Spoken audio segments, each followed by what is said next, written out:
El Consejo Mexicano de Asuntos Internacionales presenta Coyuntura Comexi. En el episodio de hoy, Rusia en Ucrania y el papel del Grupo Wagner. Una conversación con Rainer Matos Franco, profesor en el Colegio de México. Como contexto, ¿cuál es el origen y la importancia de los oligarcas rusos? ¿Cómo se creó esta clase tras la caída de la Unión Soviética? ¿Y cómo es la dinámica con el poder, especialmente con Putin? ¿Cómo fue el ascenso de Prigozhin? ¿Y cómo y por qué se convirtió en jefe del grupo Wagner? Bueno, la clase oligarca rusa, eh, ya vamos por la segunda generación, incluso tercera, se gesta desde luego en las reformas de Mikhail Gorbachev. Eh, Desde la segunda mitad de los años 80 en la Unión Soviética, la perestroika, lo que la gente llama perestroika, en realidad se le llama así a todo el periodo, pero por perestroika debemos en realidad entender dos cosas, dos leyes: la ley de empresas estatales de 1987 y la ley de monopolios, la ley comercial de monopolios del 88, que le dan a las empresas que siguen siendo en teoría del Estado soviético la libertad gerencial de hacer transferencias como ellos quieran con otras empresas. Y la segunda ley, la del 88, les permite comerciar con el exterior como ellas quieran, retirándole al monopolio de comercio perdón, retirándole al Ministerio de Comercio el monopolio sobre todas las transacciones comerciales. Eh, entonces, allí empieza un cierto enriquecimiento de muchas personas. Antes de eso, los líderes productivos, el sector productivo, los gerentes de las empresas del gobierno estaban auditadísimos. Era muy difícil poder esconder que era una economía planificada. Entonces, aquí está el papel y dónde están los 70 millones de rublos que faltan. Era muy difícil poder esconder eso. Con Gorbachov esas prácticas en pos de la eficiencia económica, pensando que eso va a ayudar a sacar al país un poquito del supuesto estancamiento en el que el país estaba, eh, empiezan estas prácticas. Y entonces empieza, desde luego, todo proceso de liberación, de liberalización económica conlleva pues un crecimiento del sector privado, no por los medios legales siempre. Entonces, eh, la, la, después de eso, la gota que derrama el vaso, desde luego, es ya en los noventas, cuando cae la Unión Soviética y el presidente Yeltsin anuncia, el 1 de enero de 1992, se anuncia una privatización de todo y una liberalización de todo, y la venta de activos, y se anuncia más tarde que se le va a dar un cheque por 10.000 rublos a toda la población, a todos los ciudadanos, para que lo gasten como crean conveniente, lo cual desde luego lleva a una hiperinflación tremenda, ya que mucha gente pierda sus ahorros. Mucha gente que ahorraba en el modelo soviético porque no había en qué gastar, entonces se ahorraba dinero. Mucha gente esos ahorros los pierde de un día para otro. Entonces, la gente empieza a necesitar dinero, la gente empieza a necesitar cash. Y lo que ocurre es que muchos empresarios que se habían beneficiado con la perestroika y con la nueva liberalización, privatización, empiezan a comprarle esos cheques por 10.000 rublos, esos vales, a mucha gente a cambio de efectivo, a veces por más dinero del que valía el cheque. Eh, y empiezan a acumular este tipo de cheques y a fin de cuentas se convierten en pocos meses en las personas más ricas del país. Así empezaron, especulando, eh, no de las formas más legales posibles, no de las formas más agradables posibles. Eh, y Rusia de pronto tiene un boom de desigualdad tremendo. Eh, y entonces, para mediados de los 90 eran, por ahí está la cifra, algo así como las 15 personas más ricas del país concentran algo así como el 80 y tantos % de la riqueza, porque el gobierno lo decidió así, porque pues había que ir en contra de lo anterior porque estaba muy desprestigiado. Entonces, ¿qué es lo nuevo? ¿Qué es lo novedoso? Pues entrarle a lo que se llama el famoso neoliberalismo. No hay cosa más neoliberal que darle eh, dinero a la gente para que lo gaste como mejor crea conveniente, pensando en que el individuo es racional. Eh, entonces, bueno, eso es lo que ocurrió y para mediados de los 90 los oligarcas son los que le salvan el pellejo al presidente Yeltsin en su reelección en el 96. Son los que financian su reelección. Yeltsin estaba en números de un dígito, estaba en 8% de intención de voto a fines del 95, hasta arriba con treinta y tantos por ciento estaba el candidato comunista, Gennady Zyuganov, porque la gente también empieza a ver que, bueno, hay que relajar esto estuvo muy abrupto, este cambio, entonces, ¿quién representa los valores del pasado? Hay que regresar a eso, pues los comunistas. Eh, y bueno, al final, en realidad, eh, se van a ir hasta segunda vuelta, Yeltsin y Zyuganov, el candidato comunista, y al final va a ganar Yeltsin por varios temas en el 96. Pero son los oligarcas los que le salvan el pellejo.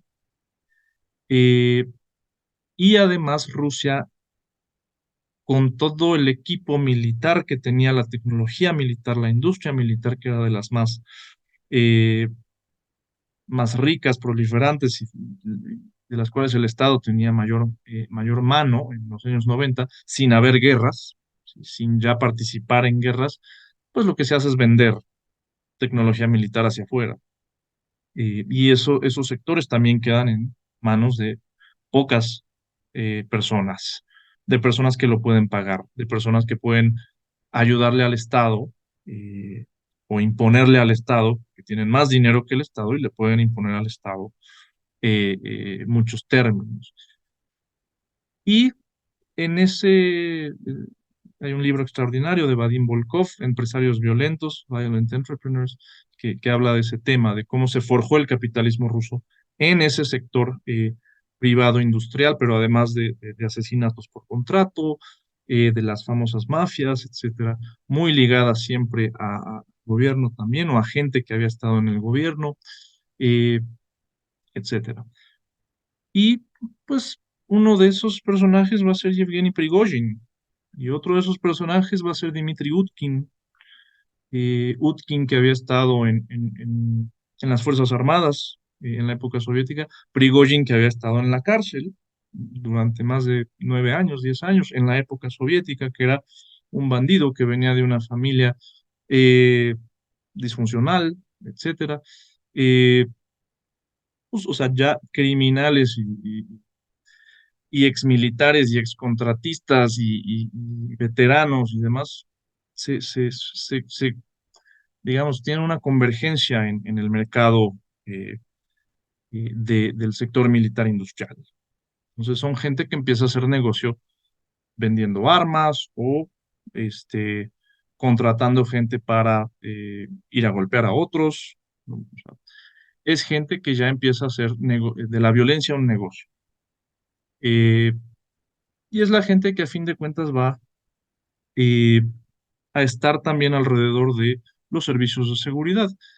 Putin, que viene de su pasado en el famosísimo KGB, que en realidad no tenía las connotaciones que tanto se dice, pero era la agencia de seguridad del gobierno soviético. Eh, Putin como líder del FSB, que es el heredero del KGB, eh, como líder del FSB en 96, 97, 98, pues va a hacer negocio con este tipo de gente también y los va a contratar y se les van a dar ciertas exenciones y se les van a permitir ciertas cosas. eh, y pues de ahí sale lo que más tarde va a ser el grupo Wagner, con otros negocios, desde luego, desde el catering hasta muchas otras cosas, pero el grupo Wagner ya se va a formar oficialmente en 2014 para hacer la guerra en Ucrania, la guerra en el Donbass, porque, como dije, Rusia no interviene directamente, interviene de otras formas, ayudando por afuerita a los separatistas, y bueno, uno de esos grupos que se tiene la idea de crear para que no se vea que el Ministerio de Defensa está ahí detrás, pues es el grupo Wagner. ¿Cómo y por qué se deterioró tanto la relación con la cúpula militar rusa durante el transcurso de la operación especial? Bueno, retomando lo que vimos en junio de 2023 fue pues una demostración de fuerza del grupo Wagner, no un intento por tomar el poder, no un golpe de Estado, sino simplemente una demostración de fuerza. Es la forma en la que ellos pueden hacer política. Lo que tienen es fuerza física, lo que tienen es eh, eh, cierto, eh, cierto monopolio de la violencia en ciertos contextos. Entonces, para eso sí son disciplinados. Venían también el grupo Wagner muy empoderado después de haber ganado la batalla de Bakhmut eh, a principios de 2023. La batalla creo que fue la más larga, ha sido la más larga de toda la guerra en Ucrania. Entonces, pues venían empoderados, venían encarrerados, y después de Bakhmut se empieza a notar eh,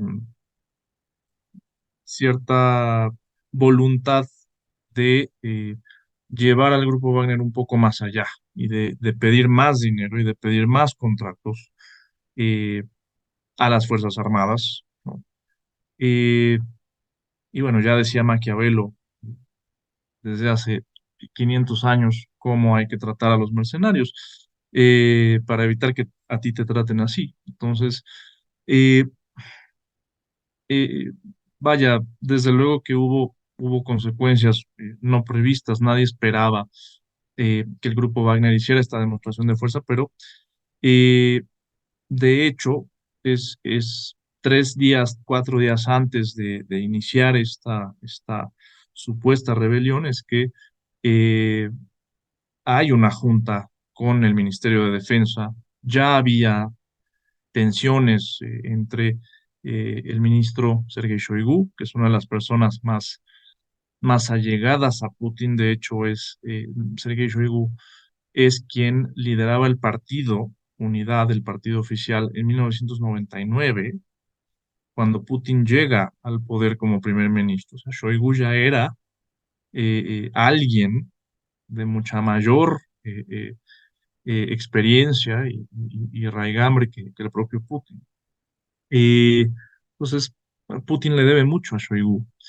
En esa reunión está Shoigu, parece que también está Gerasimov, que es el jefe del Estado Mayor, eh, y está Prigozhin, Yevgeny Prigozhin, el líder del grupo Wagner, y parece que en esa reunión, que tendría lugar más o menos, no sé, 19, 20 de junio, por ahí, eh, hay desavenencias, hay un encontronazo por un tema contractual. eh, no les llegaron al precio, no les dieron lo que ellos querían. El Ministerio de Defensa tampoco tiene como para estar gastando en tiempos de guerra. Para eso sí, para eso existe el grupo Wagner, ¿no? Para que ellos gasten solitos, para que ellos también, pues por otros medios logren hacerse de dinero y financiar sus propias aventuras. Eh, entonces, a fin de cuentas, eh, pues Prigozhin decide eh, hacer esta demostración de fuerza, se concentran cerca de la frontera en Ucrania, muchas unidades se traen desde allá, en Rostov, en el sur de la Rusia europea, eh, y empieza este avance hacia el norte, un avance lento en cierto sentido, un avance que también, o sea, la aviación rusa en cualquier momento pudo haber destruido desde el aire aquello y no se hizo. Entonces, esas horas de avance son interesantes porque ahí seguramente hubo muchísimas llamadas telefónicas para ver cómo iba a terminar ese asunto, y al final, desde luego, el presidente Putin se decanta por su gente, se decanta por el Ministerio de Defensa. Y bueno, ahí tenía que ser al final el presidente de Bielorrusia, Alexander Lukashenko, el que sale eh, fortalecido como el héroe, como el mediador, etcétera. Dice: yo ya hablé con los del grupo Wagner y ya van a deponer las armas, ¿no? Pero también, o sea, no puedo dejar pasar oportunidad de decir que pues, también reveló ese episodio o sea, muchas interpretaciones distintas, ¿no? Había el típico clic ya muy cerrado de intelectuales occidentales, que siempre son las mismas 10 personas y que siempre nos dicen más su wishful thinking que otra cosa. O sea, ya no hay análisis, sino hay lo que yo quiero ver, lo proyecto en lo que disfrazo como análisis. Y entonces todos decían, ah, Putin ya va a caer, es el principio del fin de Putin. Y bueno, se resolvió en unas horas. Entonces, eh, ahí los que llamábamos a guardar la calma, esperar a ver qué iba a pasar, pues eso es muy revelador también de la situación, de los medios que leemos, de las tendencias, etcétera. Eh, entonces, bueno, a fin de cuentas, en unas horas todo se disipó, se fueron los grupos, los Wagner a Bielorrusia, pero después pues ya vino en agosto, justo 2 meses después de aquel show. Pues viene en agosto ya la muerte de Prigozhin, de Utkin, en el mismo avión, y ahí pues ya es muy difícil especular eh, qué fue lo que pasó. Parece, según ciertas fuentes, que desde adentro del avión fue explotado. ¿Pudo haber sido el Ministerio de Defensa? Sí. ¿Pudo haber sido orden del presidente? Pues a lo mejor. ¿Pudo haber sido alguien trabajando para Ucrania? Pues también. Es muy difícil saber qué fue lo que pasó. Creo que nunca lo vamos a saber a ciencia cierta, pero yo me quedo más bien con que el episodio es muy revelador de muchas cosas. Eh, Esto que decía yo de cómo se ve el asunto desde fuera, pero también de cómo se hace política en Rusia. Entonces hay estos grupos que la única forma que tienen de hacer política es esa. Es una lección para México. Hasta ahí lo voy a dejar, no voy a decir más, pero eso es una lección para México, porque hay mucha gente que hace de la violencia política. Y hasta ahí lo voy a dejar, porque tampoco es mi campo de expertise. Pero en Rusia también, pues, eh, me parece a mí muy revelador también que no se hace esta demostración de fuerza en contra de Putin, sino en contra de las Fuerzas Armadas. Y el presidente, pues volviendo al tema institucional en Rusia, pues el presidente tiene esta cierta aura de estar fuera de la política. El presidente tiene el aura de estar fuera de la diatriba partidista, fuera de la diatriba entre élites, precisamente porque está fuera, pero al mismo tiempo está dentro, y es ese centro de gravedad. Entonces el presidente generalmente no se toca, ¿no? Se toca a todos los demás. Y tampoco es coincidencia pues, que Rusia tenga este eh, sistema político, le llaman en la ciencia política semipresidencialista, ¿no? Donde hay un presidente y un primer ministro, donde el primer ministro también comparte funciones de gobierno, pero el presidente sigue siendo fuerte y sigue siendo el que tiene la última palabra en muchas cosas. Y es un sistema también diseñado como el francés para que le llueva al primer ministro y para proteger al presidente. Entonces, en Rusia eso se ha visto desde hace muchos, muchos años, y el mismo Putin también ha jugado con eso, diciéndole al primer ministro que proponga algo.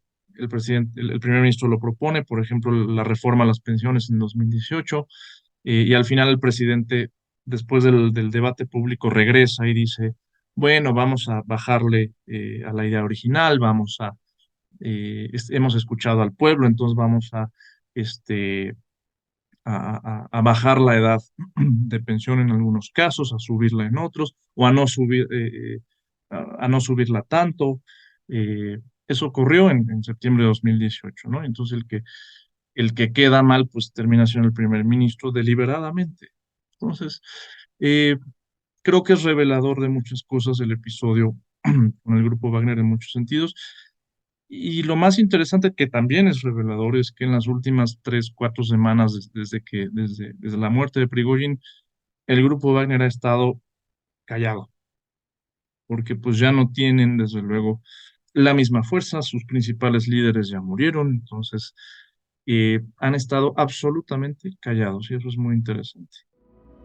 Hacia adelante, ¿qué ha derivado de la fallida sublevación y el vacío generado por el grupo Wagner? ¿Y qué implica en términos domésticos y para la operación especial?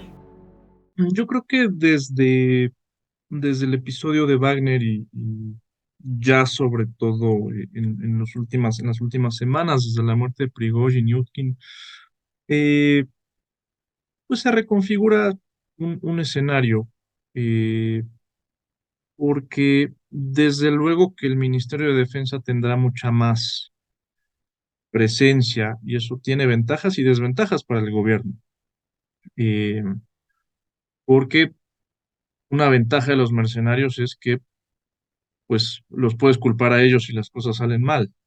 El tema es que ahora te arriesgas un poquito más, sobre todo el grupo Wagner, como estaba constituido, lo que logró para el gobierno ruso, eh, pues se colgó triunfos, pues, que hicieron ellos y que dejaron no voy a decir en ridículo, pero que dejaron al Ministerio de Defensa, pues, con una imagen un poco más vulnerable. Entonces, de por sí contratar mercenarios es eh, una declaración de que hay gente que puede llegar a donde yo no puedo, ¿no? Eh, ya, y que se subleven, pues ya es otra cosa también, pero dejar de depender de ellos después de que dependiste de ellos, pues ya es también eh, un tema delicado y un tema político, y vienen elecciones en Rusia el próximo año. Entonces, o sea, todo este episodio con Wagner eh, en los últimos 2 meses y medio, yo insisto, revela muchas cosas, pero también, o sea, lo obvio sería pensar que el Ministerio de Defensa va a empezar a tomar un poquito más las riendas de muchas cosas. Eh, y ahí hay otro tipo también de mercenarios más legalizados, que son los irregulares chechenos. Ahí, desde luego, otra vez lo que yo decía de Chechenia, Ramzan Kadyrov y sus fuerzas irregulares, que son muy leales a él, eh, y que dentro de Ucrania parece que han cometido de las atrocidades más feas en la guerra, eh, pues tendrán desde luego una preeminencia mayor también. eh, que son como los mercenarios de dentro. eh, de alguna manera, y sabes que puedes contar con ellos, pero al mismo tiempo lo mismo, tienes que seguirles dando cabida en una estructura de gobierno, en una estructura económica, etcétera. Pero ahí es más fácil, porque pues, las transferencias a la República de Chequia son mucho más directas, legales, etcétera, y se pueden justificar de cualquier manera. Eh, entonces, yo creo que los irregulares chechenos van a tener un poco más de prominencia en adelante, pero también pues ya estamos viendo, como decía al principio, ya estamos viendo eh, una especie de relajamiento eh, del discurso, al menos desde Occidente, a favor de Ucrania, porque las últimas 3 contraofensivas de Ucrania desde hace poco menos de un año han fracasado. eh, y Rusia lo que le está apostando desde hace más o menos un año, sobre todo después de la última ofensiva exitosa de Ucrania en septiembre-octubre del año pasado, pues es a una guerra de desgaste. La Rusia sí tiene los recursos como para alargar las cosas, y a Rusia le conviene que se alargue el conflicto, y a Rusia le conviene esperar a los ucranianos y a ver cuándo quieren montar una nueva contraofensiva, se ha visto en estas semanas también. Eh, y ahí en ese momento aguantar, frenarlos, o sea, desgastar, porque Ucrania como Estado en realidad está absolutamente rebasado. La categoría Estado, para todos los teóricos del Estado, la categoría Estado en Ucrania está absolutamente rebasada. Ucrania está destruida. No me refiero a la destrucción física, que no es tanta. Me refiero a que han salido 18 millones de ucranianos en el último año y medio del país. O sea, casi la mitad de la población. De hecho, la mitad de la población. Porque según el censo de 2001, que es el único que se ha hecho en 30 años de historia de Ucrania, lo cual ya también nos dice algo de las capacidades del Estado, había 44 millones de personas, eh, de las cuales salieron muchas por temas de migración económica, porque Ucrania es el país más pobre de Europa desde hace 20 años o más, el más corrupto de Europa desde hace 20 años o más. Pues mucha gente empezó a migrar fuera de Ucrania eh, desde antes del conflicto del Donbass. Con el conflicto del Donbass salen más de 2 millones de personas, 2,5 millones, la mayoría, por cierto, a Rusia, voluntariamente a Rusia. Estamos hablando de 2014, 2015. Eh, y además, o sea, les vamos restando algunos milloncitos y en los últimos 18 meses han salido 18 millones de personas, o sea, casi 1 millón al mes a otras partes de Europa y del mundo. Entonces, eh, Ucrania está devastada como Estado. Eh, y si no es por la ayuda estadounidense, específicamente la ayuda estadounidense de ya más de 100.000 millones de dólares y va para más, Ucrania no existiría como Estado. Eh, y ahí se juntan muchas cosas y se puede culpar desde luego a Rusia, porque Rusia es el agresor en esta guerra. Sin embargo, obviamente hay muchas causas de muy atrás, ¿no? Y los únicos culpables dentro de Ucrania, pues es una clase política que no quiso jamás darse cuenta de que estaban depredando al país.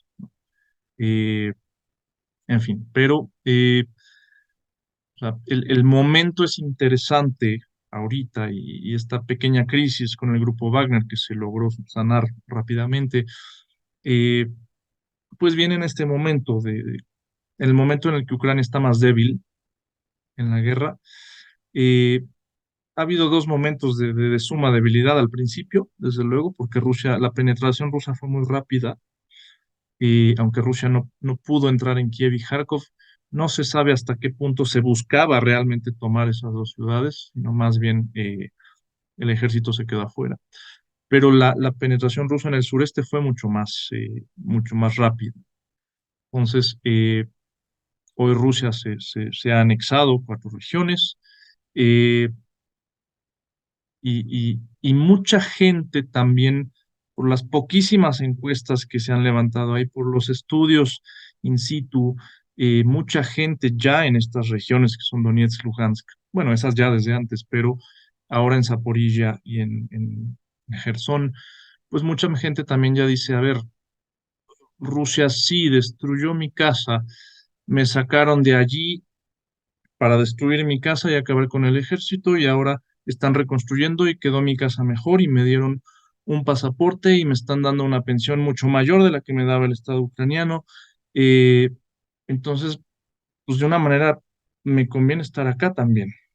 O sea, estoy mejor que antes, irónicamente, después de una destrucción física de mi hogar. Estoy mejor que antes. Mucha gente lo dice así, mucha gente no lo dice así, pero mucha gente sí. Entonces, eso frente a una Ucrania que también está, un gobierno ucraniano, y no es de este gobierno nada más, viene de atrás, que insiste en ser ultranacionalista, con temas ya de nacionalismo muy delicados. Creo que quienes me escucharán saben a lo que me estoy refiriendo. eh, Muy cuestionables, muy delicados. Pues también es gente que, o sea, que dice, a ver, si Ucrania retoma el Donbass, ¿cuál es mi papel en esto? O sea, si Ucrania retoma Donetsk, ¿qué va a pasar? Pues va a haber una casa de brujas por parte de los nacionalistas que van a estar matando gente y aquí ya estoy en Rusia y hay estabilidad. Entonces, pues, ¿qué hacer? O sea, esa gente también debe entenderse de alguna forma su posición, ¿no?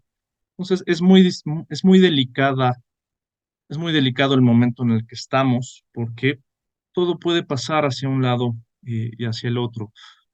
Y bueno, a mí me parece muy claro que muchos actores privados, desde Elon Musk hasta públicos, incluso gente en la administración de Estados Unidos, ya está diciendo, a ver, tenemos que repensar lo que está ocurriendo. O sea, en Alemania, la economía de Alemania entró en recesión. El líder de la Unión Europea entró en recesión porque se acabó la compra de energéticos a Rusia. Eh, entonces, mucha gente ya está eh, repensando cuál debe ser la estrategia a futuro. Y mucha gente ya está empezando a hablar de, bueno, a lo mejor esas regiones, si Rusia va a estar contenta con eso, esas regiones que se queden en Rusia. Y si Rusia va a estar contenta con la neutralización de Ucrania, pues que se quede como neutral, que tampoco es una demanda estratosférica ni es una demanda rusa desde hace años. No estoy hablando de la época de guerra, sino desde hace años, pues es una demanda ilógica desde el punto de vista realista en las relaciones internacionales. El problema es que hoy en día, pues quienes hacen la política internacional son personas que creen que todo depende de su superioridad moral. Y no es así, que son los liberales a ultranza, que creen que el mundo está hecho para ellos y no entienden muchas realidades de dentro. Siempre he dicho que esta guerra pasa por no entender, querer entender tanto lo que es Ucrania como lo que es Rusia. Eh, y en ese sentido Rusia no es el bueno, ni es un ángel, ni es un salvador. Por supuesto que no, es un estado depredador, capitalista absolutamente, que está destruyendo Ucrania, pero tenemos que entender que mucha de esta guerra empezó dentro de Ucrania también, por una élite política que tenía ciertas características y ciertas metas muy personalistas. Y es la gente que ha dominado el país en los últimos 30 años. Y Zelensky, pues es apenas un personaje distinto que la gente votó por él en 2019 por ser distinto, por ser un actor, literalmente, un actor, alguien distinto, pero tenía pues también mucho apoyo de la élite oligarca, concretamente de Igor Kolomoisky, un señor que se hizo rico también con la guerra del Donbass y que se hizo rico también eh, siendo gobernador de Dnipropetrovsk y siendo pues también un señor que hace actividades ilícitas. Entonces, hay que entender los órdenes locales, siempre lo he dicho, para poder hacer inferencias mucho mayores. No es tan fácil. Como, Putin está loco y odia la democracia, entonces por eso ataca a Ucrania. Bueno, entonces, ¿por qué no la atacó en el año 2000 cuando llegó al poder? ¿No? ¿Por qué solo específicamente en febrero de 2022? Yo creo que son las preguntas que nos tenemos que plantear y que son las preguntas que no es tan difícil de encontrar una respuesta.